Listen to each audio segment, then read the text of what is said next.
Psikoloji bozulan, hasta olan bir şey değildir. Sebebi travmalar, şunlar bunlar değildir. Bozuk algıdır. Psikoloji bozuk algıya verilen bir tepkidir. O halde düzeltilmesi gereken şey psikolojimiz değildir. Psikolojimizin kendisine bir tepki olarak ortaya çıktığı bozuk algıdır.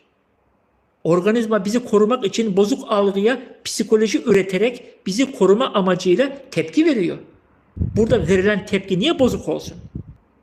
Ya sağlıklı bir algı mı var ki oraya organizma bozuk bir tepki veriyor? Ha, öyle olsa amenna. Bozuk algıya verilen tepki bozuk olmaz. Algı bozuk olur. Onun için ne diyorum arkadaşlar? Kaygı bozukluğu yoktur. Kaygı algısı bozukluğu vardır. Bu durumda uğraşılması gereken şey kaygımız, korkumuz, sıkıntımız, duygularımız, düşüncelerimiz değildir. Bunlarla ilgili algılarımızdır.